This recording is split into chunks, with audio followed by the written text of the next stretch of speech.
네, 시간 함께 고린도후서 5장 17절 말씀 읽고 나누도록 하겠습니다. 오늘 한 절인데요. 한 절만 읽을게요. 5장 17절입니다. 한 절이니까 저희 다 같이 읽어보도록 하겠습니다. 그런즉 시작. 그런즉 누구든지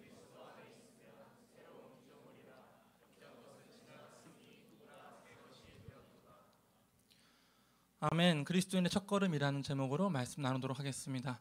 오늘은 세례식이죠. 세례식인데 좀 과거에 대한 이야기로 시작을 해볼까 합니다.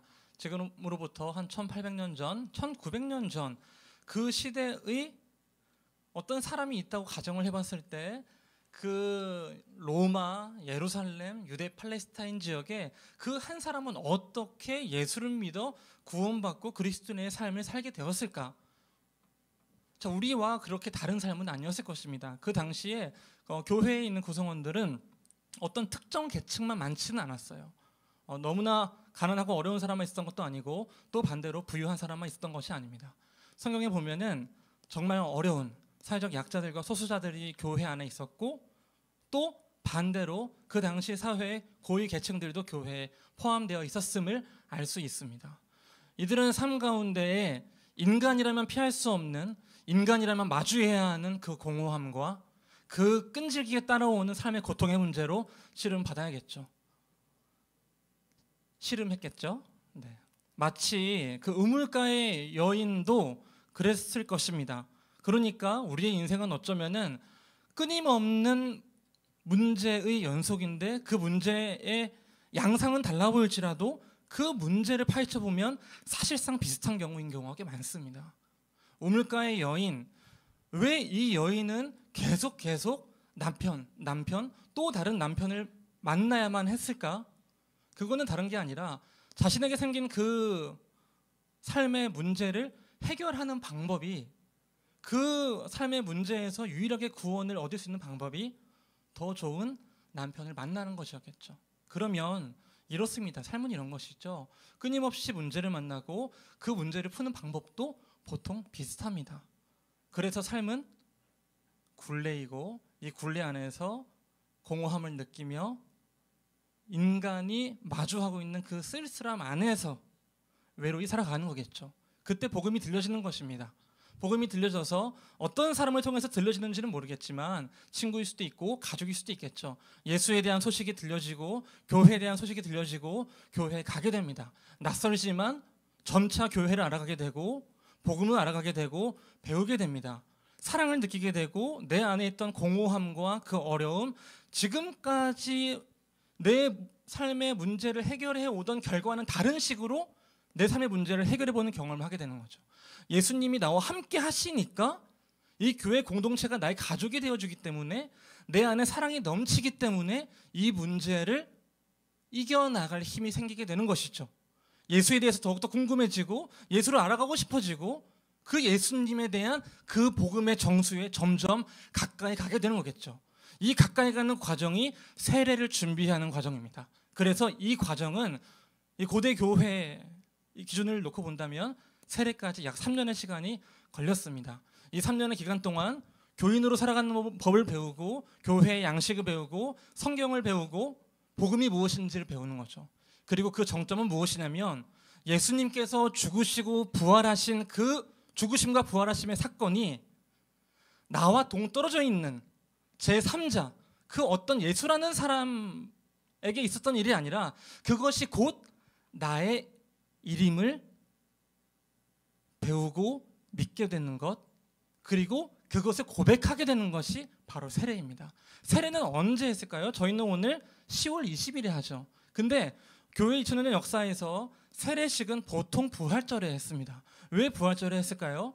예수님께서 죽으시고 부활하신 것처럼 우리도 이전의 삶 안에서의 불연속성을 가지고 다시 새롭게 태어난다는 뜻이죠.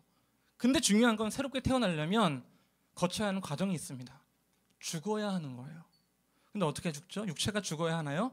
그것이 아닙니다. 지금까지 살아온 삶의 결을 다시금 떠올리고 김영환은 어떻게 살아왔는가를 다시금 기억하면서 그 삶의 결과 관성을 거슬러 보려고 노력하는 것, 이것이 죽는 것이죠. 그래서 부활절 전에는 무엇이 있냐? 고난주간이 있습니다. 고난주간 전에는 사순절이라는 기간이 있는 거죠. 그래서 그리스도인은 그 세례를 준비하면서 마지막 고난주간을 향해 갑니다. 고난주간에 예수께서 고난받으시고 그 죽음을 향하여 가신 그 사건이 나의 죄와 나의 공허함과 나의 어려움, 이것들을 대신 짊어지시기 위해서 그 고난을 겪으신 거구나. 나도 함께 고난에 동참하는 겁니다. 그러면 예수께서는 죽음으로 가시던 그 고난주간에 나는 이전의 삶을 돌아보면서 지금까지 김영환이 살아왔던, 또 누군가가 살아왔던 그 수많은 삶을 돌아보면서 나의 이전 삶을 떠올리는 것이죠. 그리고 고백하는 것입니다. 예수님이 죽으시던 그 날 밤에 나도 죽었습니다라고 고백하는 것이죠. 그리고 그 3일을 지나서 예수님께서 부활하시던 날, 그 주일, 나도 예수께서 부활하신 것처럼 다시 살아납니다. 나도 새롭게 태어납니다 하는 것을 고백하는 것, 공동체 안에서 선언하고 선서하고 이 새로운 삶이 시작되었음을 공포하는 것, 성부와 성자와 성령의 이름으로 이것이 약속되어지는 것, 인쳐지는 것, 그것이 바로 세례입니다. 세례를 통해 그리스도인은 새롭게 태어납니다. 자, 그러면 학습은 무엇이고 입교는 무엇일까요? 입교 받으시는 분, 자, 저도 입교를 했는데요. 저는 그런 억울함이 있었습니다. 뭐냐면 나도 장성한 어른이 되어 나도 더욱더 자유롭게 나의 어떤 신앙적인 것들을 고민해보고 생각해보고 결단할 수 있을 때 그때 세례 받는 것이 더 좋았을 것 같았다는 생각을 한 적이 있어요. 근데 역사적으로 또 신학적으로 그리고 복음적으로 입교는 굉장히 중요합니다. 이 입교야말로 어쩌면은 세례가 무엇인지를 잘 알려주는 거예요. 자, 우리는 흔히 입교를 얘기하면 우리가 부모님의 신앙으로 어린 시절에 세례를 받았다고 생각해요. 하지만 우리는 부모님의 자, 맞는 말이지만 조금 수정이 돼야 돼요. 부모님의 신앙으로 세례를 받는 것이 아니라 우리는 하나님이 자신의 자녀, 백성으로 불러주려는 그 시기와 방법이 달랐을 뿐이에요.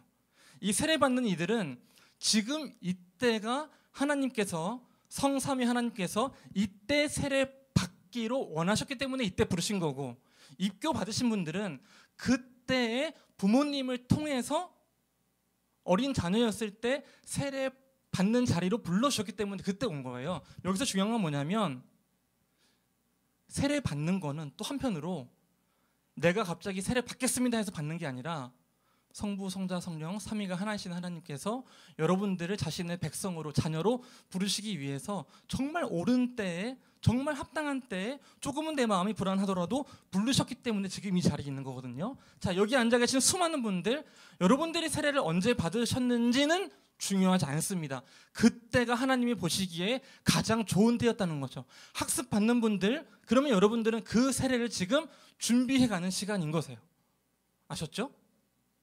자, 세례는 하나님께서 여러분을 자신의 자녀로, 백성으로 부르시는 그 길이고 그 방법과 시기는 모두가 다 다릅니다. 그래서 정말 중요한 건 뭐냐? 종교개혁자 칼빈은 이렇게 얘기를 합니다. 세례를 받는 것도 중요하지만 세례는 언제나 항상 갱신되어져 가는 것이에요. 세례는 받고 끝나는 것이 아니라 지금 이 시간 이 자리를 통해서 내가 받은 세례를 기억하는 것, 내가 받은 세례를 다시금 기억하고 내 삶 안에서 세례의 갱신을 이뤄가는 것, 이것이 중요합니다. 그래서 신학자이자 목회자인 윌리엄 윌리모는 이렇게 이야기를 합니다. 세례는 일생을 통해 완성해가는 것이다. 말씀을 맺겠습니다. 너무 빨리 끝나서 놀랐어요. 지금 약간 끝났다고 이런 지금 세례는 여러분 첫걸음이에요. 첫걸음. 무엇이냐면 우리가 이런 질문을 할 수 있어요. 제가 세례 받고 입교하고 뭔가 굉장히 달라질 줄 알았는데 막 그렇게 달라지지 않는 거예요. 왜냐하면 첫걸음이어서 그래요. 이제 첫 걸음을 내딛는 거거든요. 이제 막 시도하는 거예요. 아까 얘기했던 그 우리의 삶은 여전히 고난이고 고통이고 또 그 가운데 우리는 수많은 문제들을 마주하면서 스트레스를 받으며 학업과 진로의 문제로 고민하며 살아가겠죠. 근데 그것을 넘어서 사랑받는 존재로서 하나님의 자녀로서 든든하게 정말 자신 있게 세례받은 자로서의 정체성을 가지고 그 모든 현실의 벽을 넘어 소망을 품고 살아가는 것이 무엇인지를 이제 맛보는 삶이 시작된 거예요. 첫 걸음이에요. 자, 근데 우리는 오늘날 우리 현실을 살아가는 우리의 사회를 살아가는 우리들은 완성되지 않은 것, 그러니까 미완성에 대한 압박을 받으면서 끊임없이 나의 부족함을 묵상하면서 살아가게 되는 거예요. 그러니까 예수님은 이 첫걸음으로 인도하시면서 너 마지막 도착지에 오기 전까지는 미완성인 상태니까 언제나 긴장해, 이렇게 여러분을 부르신 게 아니란 말이에요. 여러분은 그 첫 걸음을 내딛는 순간부터 그 걸음의 여정이 축복이고 그 걸음의 여정이 아름다움이고 그 어쩌면은 걸음의 여정이 목적이에요. 예수님과 함께하는 그때가, 예수님이 오시는 그때가 완성의 순간이고 우리는 그 전까지 계속 미완의 상태를 살아가요. 근데 이거는 부족함이나 모자람, 결핍이 아니라 오히려 새로운 삶의 양식이 시작되어서 우리는 지금까지 맛보지 못하던 것들을 맛보는 삶이 시작된 거예요. 한 걸음 한 걸음 걸어가면 걸어갈수록 내 부족함이 묵상되고 내 결핍이 묵상되고 내가 이것밖에 안 되는가? 나는 결단했는데 또 넘어지네. 나는 내 신앙은 이렇게 모자란가? 이걸 묵상하는 게 아니라 이전의 삶에서 달라진 여러분들의 삶을 보시면 좋겠어요. 내가 한 걸음 더 예수께 가까워졌다. 내가 한 걸음 더 예수께 가까워졌다. 여러분, 지난 세례식 설교 제목이 기억하라 너는 누구인지를 이었어요. 여러분 정말 기억하시기 바랍니다. 여러분이 누구인지를 기억하시기 바랍니다. 지금 여러분이 집 나온 자식 같아도 확실한 건 자식이에요. 내가 지금 부모로부터 좀 멀어진 것처럼 느껴졌어도 자식이에요. 자녀예요. 내가 지금 좀 못 살고 있는 것 같아도 자녀예요. 확실한 거예요. 이건 흔들리지 않는 사실이에요. 여러분은 하나님의 자녀이고 사랑받는 자이고 하나님의 너무나 존귀한 자녀 그리스도인, 그리고 그 걸음을 살아내고 있는 존재들입니다. 여러분 정말 기억하시기 바랍니다. 여러분이 누구인지를. 제가 기도로 말씀 마무리하고 이어서 세례받는 세례자 간증을 듣도록 하겠습니다. 하나님, 저희가 기억하며 살아가길 소망합니다. 하나님께서 저희를 사랑받는 자녀로, 사랑받는 존재로 불러주셨습니다. 주님, 이 길을 걸어가면서 이 신앙의 길 안에서 나의 부족함과 결핍을 묵상하며 미완만 묵상하며 살아가는 것이 아니라 하나님을 닮아가는, 예수 그리스도를 닮아가는 그리스도인의 그 풍성한 삶을 누리는, 한 걸음 한 걸음이 더욱더 기뻐지는 그 삶을 누리는 그러한 아름다움과 그러한 선함과 그러한 즐거움을 누리는 삶을 살아갈 수 있게 인도해 주시옵소서. 주님께서 이 삶을 이끌어 주시고 도와주실 줄 믿습니다. 살아계신 예수 그리스도의 이름으로 간절히 기도합니다. 아무것도 두려워 말라. 하나님을 우리 아버지로 고백하는 이들만이 누릴 수 있는 특권, 아무것도 두려워 말라. 이 찬양을 함께 고백하고 기도하도록 하겠습니다. 아무것도 두려워 말라. 아무것도 두려워 말라. 주 나의 하나님이, 나의 하나님이 지켜주시네. 놀라지 마라, 놀라지 마라, 겁내지 마라. 주님 나를 지켜주시네. 주님 나를 지켜주시네. 다시 처음부터 아무것도 두려워 말라. 아무것도 두려워 말라. 주 나의 하나님이, 주 나의 하나님이 지켜주시네. 놀라지 마라, 겁내지 마라, 겁내지 마라. 주님 나를 지켜주시네. 내 맘이 힘에 겨워, 내 맘이 힘에 겨워 지칠지라도 주님 나를 지켜주시네. 주님 나를 나를 지켜주시네.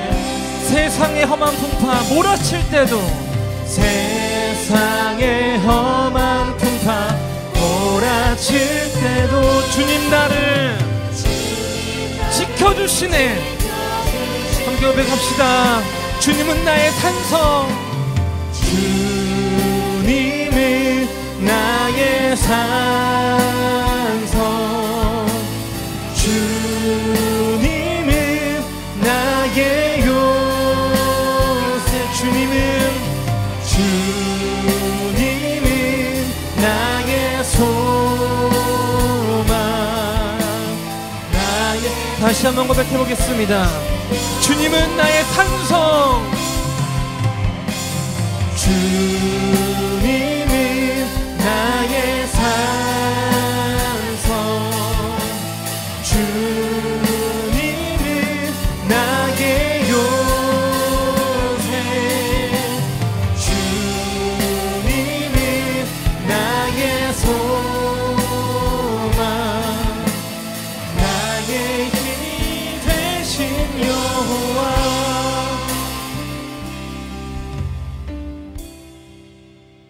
오늘 읽은 말씀은 이렇게 진리를 선포합니다. 그런즉 누구든지 그리스도 안에 있으면 새로운 피조물이라, 새로운 피조물이라. 이전 것은 지나갔으니 보라 새 것이 되었도다.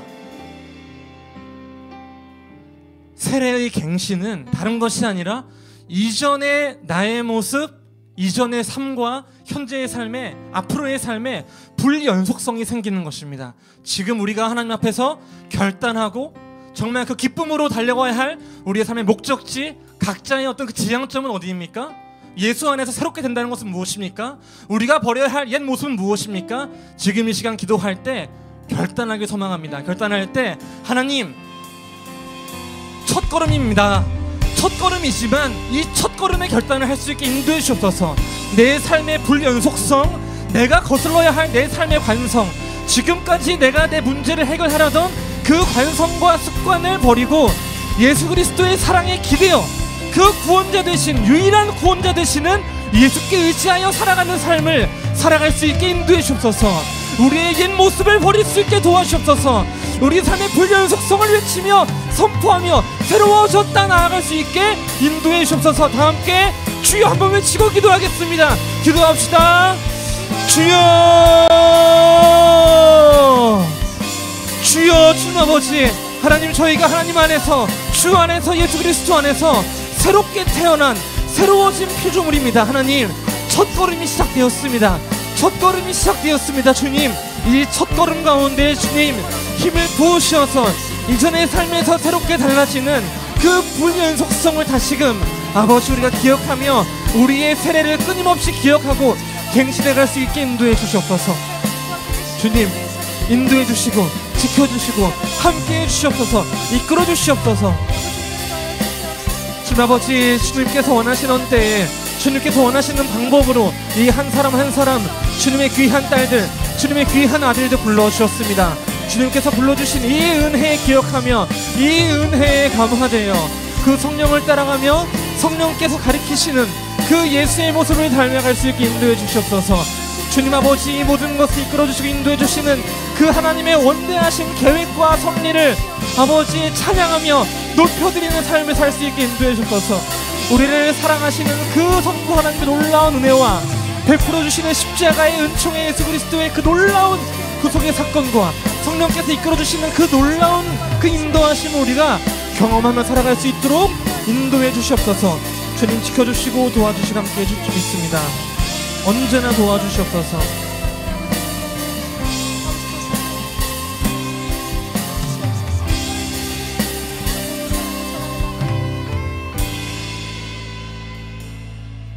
그러므로 우리가 그의 죽으심과 합하여 세례를 받음으로 그와 함께 장사되었나니 이는 아버지의 영광으로 말미암아 그리스도를 죽은 자 가운데서 살리심과 같이 우리로 또한 새 생명 가운데서 행하게 하려 함이라. 저희를 새 생명 가운데서 행하게 하시려고 이 새로운 삶으로 이 세례로 이끌어주신 주님께 찬양과 경배를 올려드립니다. 주님, 저희의 삶 가운데서 이 수많은 우리를 좌절하게 만드는 현실의 문제와 현실의 벽과 그 제한되는 것들을 넘어 새로운 삶을 꿈꾸고 내일을 바라보고 소망을 품을 수 있는 그러한 삶을, 그러한 부활의 삶을 저희에게 선물해 주셨습니다. 주님, 하나님께서 저희에게 부어주시는 정체성, 하나님의 사랑받는 자녀, 그 누구도 이 사랑을 위협할 수 없고 침해할 수 없고 거부할 수 없습니다. 저희가 하나님의 사랑받는 자녀임을 기억하며 살아갈 수 있게 인도해 주시옵소서. 사랑받는 자녀로서 이전의 삶에서의 새로운 불연속성을 가지고 그리스도인의 그 기쁨의 삶, 풍성한 삶을 살아갈 수 있게 인도해 주시옵소서. 주님께 모든 것 맡겨드립니다. 주님께서 인도해 주시옵소서. 살아계신 예수 그리스도의 이름으로 간절히 기도합니다. 이 시간 주님께서 가르쳐 주신 기도를 함께 고백하고 이 모든 예배 순서를 마치도록 하겠습니다. 함께 고백합시다. 하늘에 계신 우리 아버지여, 이름이 거룩히 여김을 받으시오며 나라의 임하옵시며 뜻이 하늘에서 이룬 것 같이 땅에서도 이루어지이다. 오늘날 우리에게 이러한 양식을 주옵시고 우리가 우리에게 죄진 자를 사하여 준 것 같이 우리 죄를 사하여 주옵시고 우리를 시험에 들게 하지 마옵시고 다만 악에서 구하옵소서. 대개 나라와 권세와 영광이 아버지께 영원히 있사옵나이다. 아멘.